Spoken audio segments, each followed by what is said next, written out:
The morning sun was rising over New York City when the first shadow fell across the sky. Jake Sullivan was drinking his coffee on the command deck of the Guardian, humanity's newest space defense ship, when the alarms started screaming. He set down his cup and looked at the main screen. What he saw made his blood freeze. Massive ships were appearing out of nowhere above every major city on Earth. They were huge, bigger than anything humans had ever built. The ships were dark and smooth, with no windows or visible weapons. They just hung there in the sky like giant metal clouds, blocking out the sun. "Sir, we're getting reports from all over the planet," said Lieutenant Amy Foster, her voice shaking. "London, Tokyo, Moscow, Los Angeles. They're everywhere." Jake had been preparing for this day his whole life. Earth's military leaders had always known that contact with aliens was possible, but they had hoped it would be peaceful.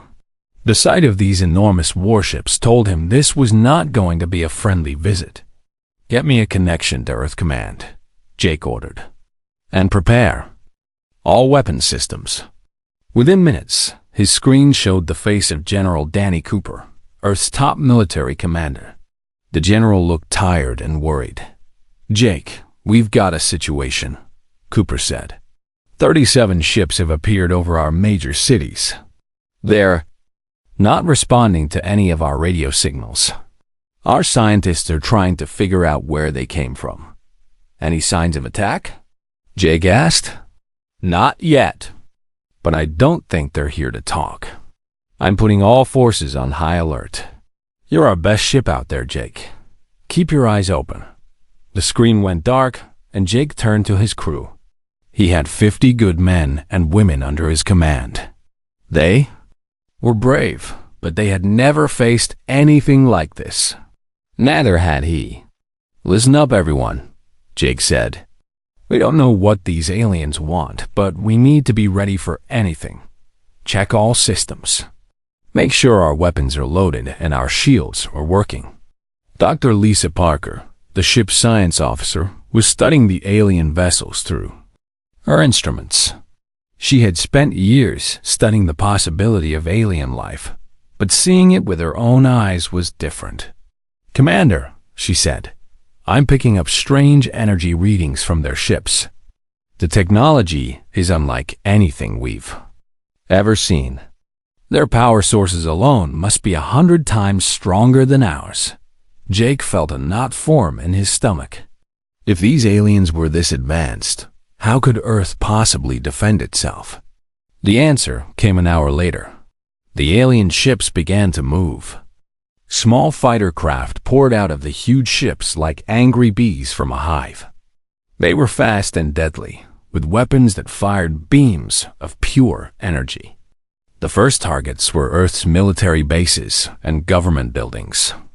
Jake watched in horror as the aliens destroyed a military base in Colorado with a single blast. The explosion was so bright it could be seen from space. "All ships, this is Earth Command," came Cooper's voice over the radio. "We are under attack. Repeat, we are under attack. All units engage the enemy." Jake's ship was one of 12 that Earth had in space. They were good ships, but they were tiny compared to the alien vessels. It was like 12 children trying to fight a group of giant adults. "Take us in," Jake ordered. "Target the smaller ships first." The battle began badly for the humans. The alien fighters were faster and had better weapons. They moved in perfect formation, like they were dancing. Every move was planned and precise. But Jake noticed something strange. The aliens fought like they were following a rulebook. They always attacked in the same patterns. They never changed their tactics, even when the humans tried something new. "Amy, fire at the lead ship when it makes its next pass," Jake said. "Sir, it's not following the same flight path as before," Amy replied. "Trust me, it will." She was right to be confused. The alien ship was coming in from a different angle than before, but Jake had been watching their patterns. He knew they would swing around to the same attack position they had used 3 times already. The alien ship moved exactly as Jake had predicted. Amy's shot hit it perfectly, and the alien fighter exploded in a ball of fire. "How did you know?" Amy asked. "They're predictable," Jake said. "They do the same thing over and over." This was the first clue that the aliens, despite their advanced technology, had a weakness. They were like machines, following programs that never changed. Over the next few hours, Jake and his crew learned to predict the alien attack patterns. They shot down 6 more fighters before the aliens pulled back to their main ships. The first day of the invasion was over. Earth cities were damaged, but they were still standing. The humans had lost many ships and soldiers, but they had also learned something important. Dr. Parker was studying the wreckage of the alien fighters they had shot down. "Commander," she said, "these ships are incredibly advanced, but they're all exactly the same. Every system, every weapon, every piece of technology is identical. It's like they were all built from the same blueprint and never changed." Jake nodded. He was beginning to understand their enemy. The aliens were powerful, but they were not flexible. They could not adapt when something unexpected happened. "Get me General Cooper," Jake said. When Cooper's face appeared on the screen, Jake could see hope in the older man's eyes. "Jake, I heard about your success out there. How did you do it?" "General, I think we can beat them," Jake said. "They're stronger than us, but they can't think like we can. They're too predictable." Cooper smiled for the first time that day. "Then we better start thinking of some very unpredictable ways to fight back." The alien invasion had begun, but so had humanity's greatest strength, their ability to adapt and overcome any challenge through creative thinking and determination. 6 months had passed since the alien ships first appeared over Earth. The world had changed completely. Major cities lay in ruins, and millions of people lived in underground shelters. But humanity was far from defeated. Captain Alex Mitchell stood in the hidden command center built deep beneath the Rocky Mountains. The base was one of dozens that humans had carved out of rock and metal, invisible to the alien scanners above. On his screens, he could see reports coming in from resistance cells all across the solar system. "Sir, we just got word from the Mars colony," said Lieutenant Katie Ross, the young engineer who had become their best hope for fighting back. "They successfully hit another alien supply convoy using the new weapons." Alex smiled. The weapons Katie had designed were crude compared to alien technology, but they worked. More importantly, they were unpredictable. The aliens never knew what to expect from human attacks. Katie had been working day and night for months, taking apart every piece of alien technology they could get their hands on. The breakthrough had come when she realized something important about their enemies. "Their ships are perfect," she had told Alex weeks earlier. "Every system works exactly as designed. But that's also their weakness. They can't handle it when something doesn't work the way it's supposed to." She had proven this by building weapons that combined human and alien technology in ways that made no sense to alien engineers. A missile that could change direction randomly. A gun that fired different types of energy and patterns that no computer could predict. Simple ideas that drove the advanced alien systems crazy. Dr. Lisa Parker walked into the command center carrying a tablet full of notes. She had been spending most of her time talking to the alien prisoners they had captured. What she had learned was changing everything. "Alex, I need to show you something," she said. "I've been talking to the Zephyrian soldiers we captured last month. They're starting to trust me." She sat down and pulled up her notes on the main screen. "Their society is built like a pyramid. At the top are the commanders who make all the decisions. At the bottom are soldiers who only follow orders. The soldiers can't think for themselves, even when they want to." Alex studied the information. What does that mean for us? It means their army is like a body without a brain when you cut off the head, Lisa explained. If we can disrupt their command structure, the regular soldiers won't know what to do. This was exactly the kind of information Alex needed. Human resistance was growing stronger every day, but they needed to be smart about how they fought. They couldn't win through force alone. The next piece of good news came from an unexpected source. Commander Ben Adams had been leading secret missions to contact other alien species in nearby star systems. His latest report was the most hopeful yet. I made contact with a species called the Corvani, Ben said over the encrypted radio channel. They were conquered by the Zephyrians 50 years ago. They hate their masters and want to help us fight back. The Corvani had given Ben detailed information about Zephyrian supply lines, troop movements, and weak points in their empire. More importantly, they had told him that dozens of other conquered species were waiting for someone to show them that the Zephyrians could be beaten. The Zephyrians rule through fear, Ben continued. But they've never faced a species like us. Every other race they conquered either gave up quickly or fought in traditional ways that the Zephyrians could understand and defeat. Alex realized that humanity's chaotic fighting style was more than just effective against the Zephyrians. It was inspiring other species to believe that resistance was possible. The proof came during the next major battle. The Zephyrians had decided to launch their second big attack on Earth, sending a fleet of warships to finish what they had started. But this time, the humans were ready. Katie's hybrid weapons had been installed on hidden platforms throughout the solar system. When the alien fleet arrived, they found themselves facing attacks from directions they had never considered. Space mines that moved like living creatures. Missile swarms that split apart and reformed in random patterns. Energy weapons that fired from asteroids the aliens had thought were empty rocks.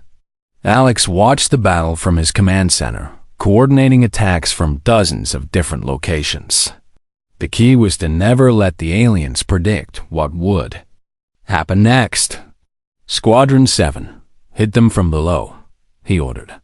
Squadron 12, wait until they turn to face 7, then attack their rear.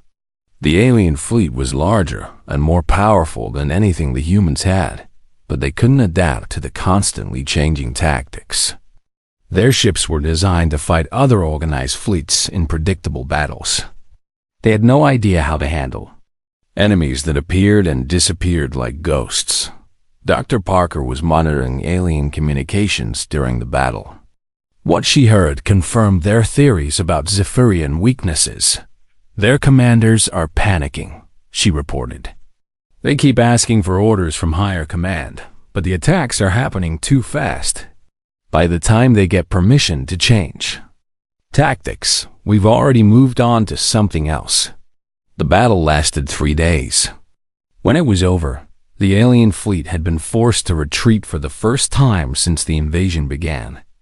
More importantly, the victory was broadcast across the galaxy by the Kulani and other conquered species. Katie found Alex after the battle, holding a piece of alien technology she had been working on. I figured out how to make their own weapons work against them, she said excitedly.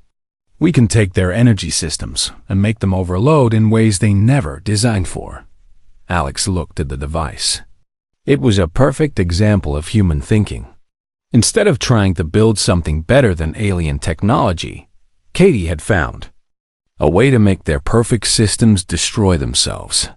The months of hiding and learning were paying off. Humanity was no longer just surviving the alien invasion. They were beginning to fight back in ways that confused and frustrated their enemies. Ben's voice came over the radio with more good news.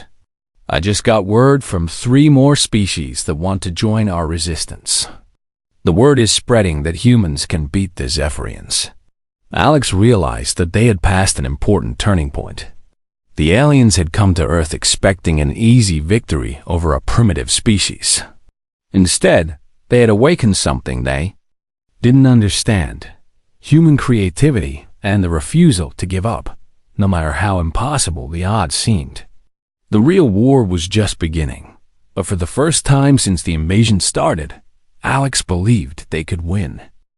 2 years after the aliens first arrived, Admiral Grace Thompson stood on the bridge of the ESS Victory, watching the stars through the viewing window. Today was different. Today, humans were no longer defending. Today, they were attacking. The Victory was unlike any ship humanity had ever built before. Katie Ross and her team had spent months combining human engineering with captured alien technology. The result was a vessel that looked strange to both human and alien eyes, but it worked better than anything either species had created alone. "Admiral, we're approaching the Proxima Centauri system," reported Captain Ryan Clark, who would lead the ground forces once they reached their target. "Kepler Station should be visible in 30 minutes, Grace nodded. Kepler Station was a massive Zephyrian supply depot that served dozens of star systems. If they could capture it, they would deal a serious blow to the alien empire. More importantly, they would free thousands of enslaved workers from other species. The plan was risky. They were taking 12 ships deep into enemy territory to attack a station that was heavily defended. But Grace had learned that when fighting the Zephyrians, the most dangerous plan was often the most successful one. "Remember everyone," Grace announced to all the ships in her fleet. "We're not trying to destroy the station. We want to capture it intact. That means we need to be smart, not just aggressive." The battle began as soon as they entered the system. Zephyrian defense ships moved to intercept them, but they were using the same attack formations that humans had been studying for 2 years. Lieutenant Commander Steve Johnson, piloting one of the new hybrid fighters, smiled as he watched the enemy ships approach. "Just like clockwork," he said to his wingman. 3 ships in a triangle, main ship in the center, support ships covering the flanks. The humans had developed new tactics specifically for fighting Zephyrian formations. Instead of meeting them head-on, the human ships scattered in all directions, then regrouped behind the enemy lines. The Zephyrian computers couldn't calculate responses fast enough. By the time they turned to face the human ships, the humans had already moved somewhere else. Grace watched the space battle from her command chair, coordinating the attack. "Squadron Alpha, hit their communications array. Squadron Beta, target their weapon systems. Don't give them time to adapt." The key was speed and confusion. Every few minutes, the human ships changed their attack pattern completely. The Zephyrians would start to respond to one tactic, only to find that the humans had switched to something entirely different. Within 2 hours, the defense ships were destroyed or retreating, but the real challenge was still ahead. Kepler Station itself was huge, with thick armor and powerful weapons. Taking it would require ground forces. Captain Ryan Clark led the assault team onto the station through a damaged cargo bay. His soldiers moved quickly through the corridors, using maps provided by their Corvani allies. They knew exactly where to go and what to target. The station's defenders were caught completely off guard. They had never faced an enemy that could appear inside their base so quickly and move so unpredictably through their own territory. "Team Alpha, secure the command center," Ryan ordered over his radio. "Team Beta, head for the prison levels. Team Charlie, take control of the power systems." What they found in the prison levels changed everything. Thousands of beings from dozens of different species were locked in cages, all of them enslaved by the Zephyrians. They had been working in the station's factories, building weapons and ships for their masters. Dr. Lisa Parker, who had come along to help communicate with the freed slaves, was shocked by what she saw. "Ryan, there are species here I've never even heard of. The Zephyrians have been conquering and enslaving races for centuries." But the freed slaves weren't just grateful. They were angry. When they learned that humans had come to fight the Zephyrians, They volunteered to help immediately. A tall, blue-skinned being named Vex approached Ryan. "We are the Alderi," he said in broken English that Dr. Parker's translation device had taught him. "The Zephyrians destroyed our home world 50 years ago. We will help you destroy them." Within hours, Ryan found himself commanding not just human soldiers, but volunteers from a dozen different species. Each group brought their own skills and knowledge of Zephyrian technology. The station's command center fell after a brief fight. The Zephyrian officers inside couldn't understand how their perfect security systems had been bypassed so easily. They didn't realize that their former slaves knew every weakness in the station's design. Grace received Ryan's report with satisfaction. "Admiral, Kepler Station is under our control," he said. "We freed over 3,000 slaves, and they're all eager to join our cause." But the real prize was the information they found in the station's computers. Dr. Parker and her team discovered detailed records of the entire Zephyrian Empire. Star charts, military deployment schedules, and most importantly, lists of other enslaved species throughout the galaxy. "Grace, you need to see this," Lisa said, showing her the data on a portable screen. "The Zephyrian Empire covers hundreds of star systems, but it's all held together by fear. They have a small number of actual Zephyrian citizens controlling billions of enslaved beings." This information confirmed what the humans had suspected. The Zephyrians weren't just militarily rigid. Their entire society was built on a system that couldn't handle change or rebellion. Within days of the victory, at Kepler Station, something remarkable happened. Word of the human victory spread through secret communication networks that the enslaved species had been using for decades. Rebellions began breaking out in star systems throughout the galaxy. Ben Adams, now promoted to colonel, was coordinating with resistance groups in 12 different systems. "It's incredible," he reported to Grace. "These species have been waiting for someone to prove that the Zephyrians could be beaten. Now they're all rising up at once." The Zephyrian High Command, led by Supreme Warcast Dextar, was facing something they had never encountered before. Multiple rebellions happening simultaneously, coordinated by a species they had dismissed as primitives. Grace realized that the war had fundamentally changed. Humans were no longer fighting just for Earth's survival. They had become the leaders of a galaxy-wide revolution against Zephyrian rule. Katie Ross brought her the final report on the captured alien technology. "We've learned enough to build our own versions of their ships," she said. "But more importantly, we know how to disrupt their entire fleet." The victory at Kepler Station had proven that humans could not only survive against the Zephyrians, but could defeat them on their own territory. More importantly, it had shown the entire galaxy that the seemingly invincible empire could be brought down by species working together under human leadership. Ryan Clark found Grace on the observation deck, looking out at the stars. "What are you thinking about?" he asked. "I'm thinking that 6 months ago, we were hiding in caves and hoping to survive," Grace replied. "Now we're liberating entire star systems. The Zephyrians created their own worst enemy when they attacked Earth. The turning point had been reached.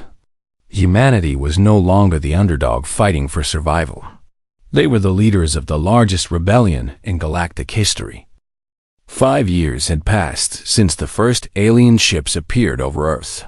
General Danny Cooper now stood in a command center that controlled military operations across 3 arms of the galaxy.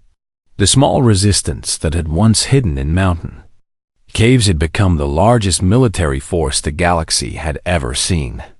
"General, we have confirmation," reported Colonel Amy Foster, walking into the command room with a smile on her face. "The liberation of the Rigel system is complete. That makes 47 star systems freed from Zephyrian control." Danny nodded with satisfaction.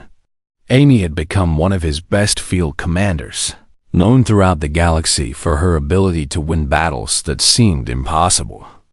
A latest victory had been achieved using what she called chaos tactics, deliberately confusing strategies that made no sense to anyone, including sometimes her own troops. "How did you do it this time?" Danny asked, genuinely curious. Amy's methods were so unpredictable that even he couldn't guess what she would try next. Amy pulled up a hologram showing the Rigel system. The Zephyrians had their defense fleet positioned in a perfect formation around the main planet, she explained. So I split my forces into 12 groups and had them attack random targets throughout the system at the same time. Danny studied the battle plan. It looked completely chaotic.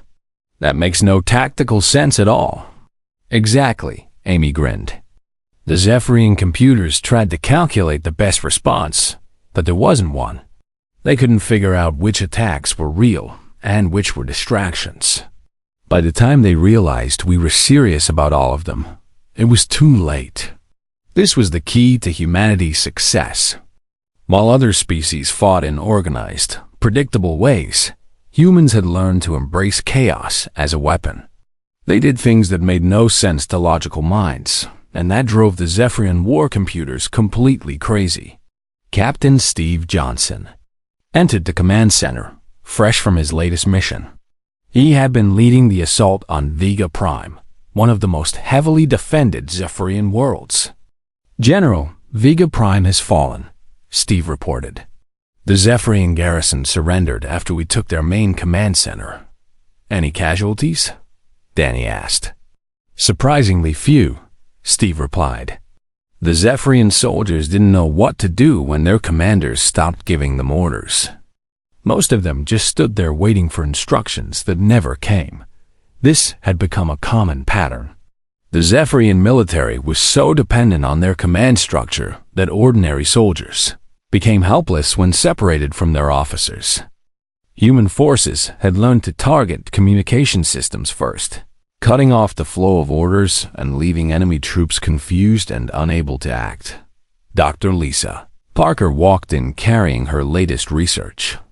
She had been studying captured Zephyrian documents and had made a discovery that explained everything about their enemy. "Danny, I figured out why the Zephyrians are so rigid," she said, setting her tablet on the main table. "Their empire has existed for over 1,000 years without any major changes. They haven't had to adapt to anything new in centuries." She pulled up historical records from the Zephyrian archives. Every species they conquered before us either gave up immediately or fought using traditional military tactics. They developed standard responses to every type of resistance they encountered, and those responses worked perfectly for hundreds of years. Danny realized what this meant. "Until they met us." "Exactly," Lisa nodded. "Humans are the first species they've encountered that doesn't fight the way they expect. We're the first enemy that gets stronger and more creative the longer a war goes on."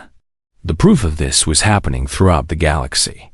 Human-led coalition forces were achieving victories that seemed impossible to outside observers. At the Battle of Alpha Centauri, Captain Ryan Clark had defeated a Zephyrian fleet 3 times larger than his own by using tactics that no military academy would have taught. "I divided my ships into groups of 3, Ryan had explained after the battle. Each group was given a different mission, but none of them knew what the other groups were doing. The Zephyrians couldn't predict our strategy because we didn't really have one. The Zephyrians had responded to their losses by activating ancient weapons that had been stored for centuries.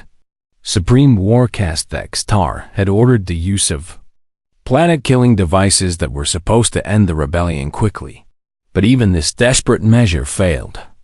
The Zephyrian command structure had become so disrupted by human tactics that many of the orders never reached their intended targets. Communication systems that had worked perfectly for 1,000 years were breaking down under the chaos of fighting an unpredictable enemy. Colonel Ben Adams brought Danny the latest intelligence reports. "The Zephyrian Empire is collapsing faster than we expected," he said. 30 more species declared independence this week. They're not even waiting for us to liberate them. They're freeing themselves. This was perhaps the most important victory of all. Humanity had shown the galaxy that the Zephyrians could be beaten, and that knowledge was spreading like wildfire. Species that had been enslaved for centuries were suddenly finding the courage to fight back. The war was no longer between humans and Zephyrians. It had become a galaxy-wide revolution against tyranny, with humans providing the leadership and inspiration that had been missing for so long. Amy Foster returned from another successful mission, this time from the liberation of the Centauri colonies. "General, we're receiving surrender requests from Zephyrian commanders in 6 different systems," she reported. "They're offering to give up without a fight if we guarantee their safety." Danny considered this carefully. The tide of war had turned so completely that their enemies were now afraid to fight. The species that had once seemed invincible was now asking for mercy from the primitive humans they had tried to conquer. Accept their surrender, Danny decided, but make it clear that they'll be treated as prisoners of war, not as rulers. Katie Ross entered with her engineering team, carrying plans for new ships that combine technology from dozens of different species. "General, we're ready to begin construction of the new galactic fleet," she announced. "These ships will be faster and more powerful than anything the Zephyrians ever built." But the real advantage wasn't in the technology. It was in the crews that would operate these ships. Humans, Corvani, Aldari, and members of dozens of other species working together, each contributing their unique skills and perspectives. The Zephyrian Emperor Vexmoth made one final desperate attempt to save his empire. He ordered the activation of a weapon that would destroy entire star systems, hoping to force the rebels to surrender. The order was sent, but it never arrived. Human cyber warfare specialists had infiltrated the Zephyrian communication networks so thoroughly that they could intercept and redirect messages at will.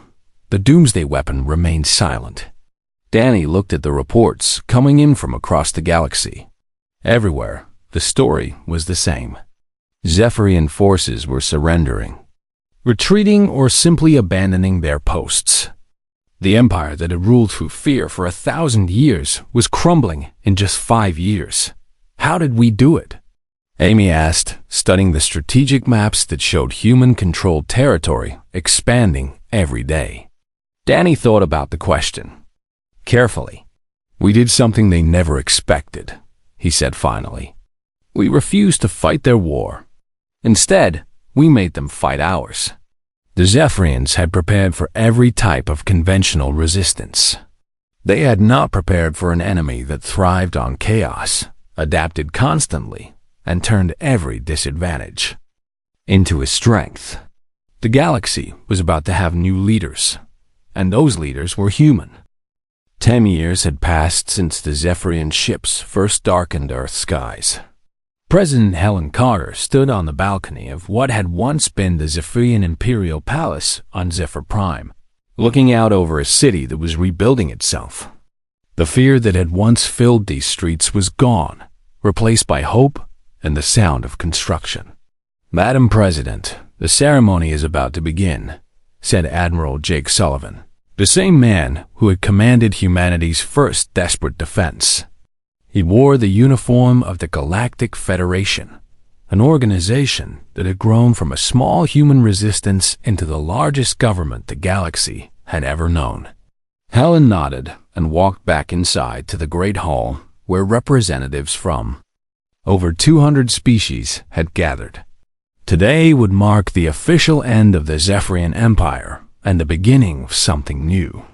"Citizens of the galaxy," Helen began, her voice carried by translators to every corner of known space.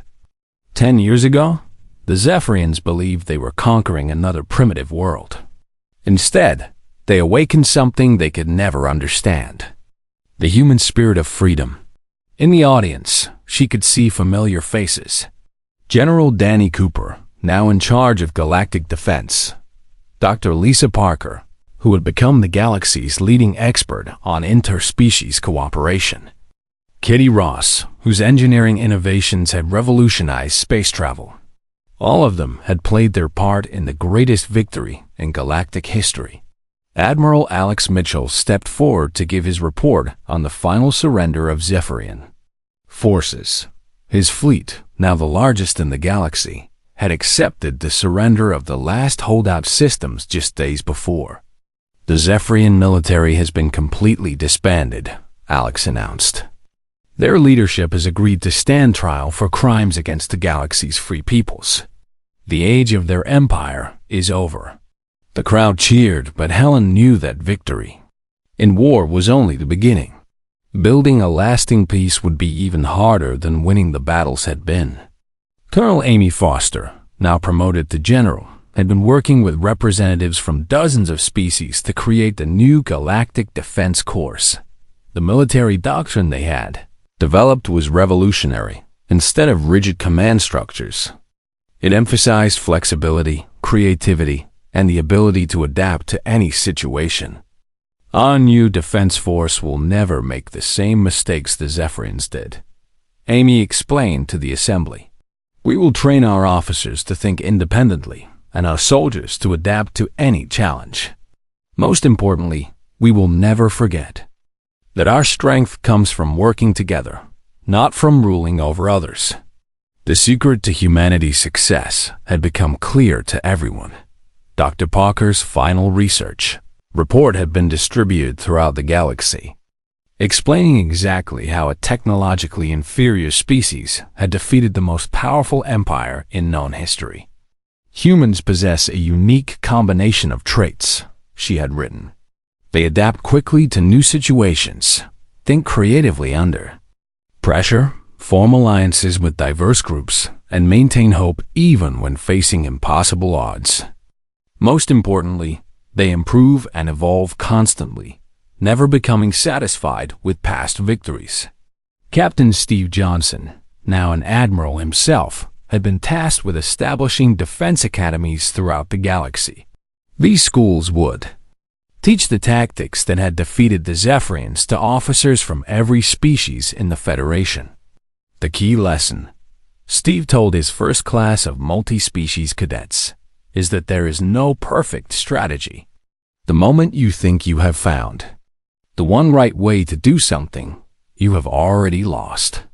Your enemy will adapt, and you must be ready to adapt faster. This philosophy was already being put to the test. Colonel Ben Adams had been investigating strange signals coming from beyond the galactic rim. His discoveries were troubling. Helen, I think we need to talk, then said privately after the ceremony. The signals we've been detecting suggest that the Zephyrian Empire wasn't the top of the food chain. They may have been running from something even worse. Helen felt a chill, but also a familiar feeling of determination. Whatever is out there, we'll face it the same way we faced the Zephyrians, together. The epilogue of humanity's greatest victory was being written across the galaxy. On Earth, children learned about the war in history classes, but they also learned about the peace that followed. The planet that had nearly been destroyed was now the capital of the largest federation in galactic history. Captain Ryan Clark, now running civilian reconstruction efforts, often visited the memorial built for those who had died in the early days of the invasion. They died believing Earth would survive, he told visitors. They never imagined we would end up ruling the galaxy. But ruling wasn't quite the right word. Humans had become the galaxy's leaders not through conquest, but through proving that they could solve problems others couldn't. When species faced challenges they couldn't handle alone, they asked humans for help. Katie Ross had established the Galactic Innovation Center, where the brightest minds from hundreds of species worked together on projects that would have been impossible for any single race. The hybrid technology they developed was advancing faster than anything the galaxy had ever seen. The Zephyrians thought technology was about building perfect machines, Katie explained to her diverse team of engineers. We know that real technology is about solving new problems in ways nobody has tried before. Jake Sullivan found himself reflecting on the journey from that first desperate battle to this moment of galactic leadership. "We didn't win because we were stronger," he told his staff. "We won because we were different. And now our job is to make sure we never stop being different." The galaxy was changing in ways that would have been unimaginable during the dark days of Zephyrian rule. Trade routes that had been closed for centuries were reopening. Species that had been enemies were learning to work together. Art, music, and literature from hundreds of cultures were spreading throughout known space. President Carter's final speech to the Galactic Assembly captured the moment perfectly. The Zephyrians came to Earth expecting to find another species to conquer and control. Instead, they found humans, beings who refused to be controlled by anyone, including themselves. "We are always changing, always growing, always finding new ways to face whatever challenges the universe throws at us." As she spoke, reports were coming in from deep space exploration teams. New species were being discovered, some friendly, some hostile, all of them presenting fresh challenges that would require fresh solutions. "The age of the Zephyrian Empire is over," Helen concluded. "The age of galactic freedom has begun. And leading us into that future will be the same spirit that brought us through our darkest hour. The unbreakable human determination to never give up, no matter what." The crowd rose in applause as representatives from across the galaxy looked toward a future where freedom and creativity would replace fear and rigid control. Humanity had not just survived their greatest test. They had emerged as the guardians of liberty for an entire galaxy. Admiral Sullivan looked out at the stars through the palace windows, knowing that somewhere out there, new challenges were waiting. But he also knew that whatever came next, humanity and their allies would face it together, with the same courage and innovation that had brought them this far. The galaxy had new protectors, and they would never stop adapting to meet whatever threats emerged from the vast unknown.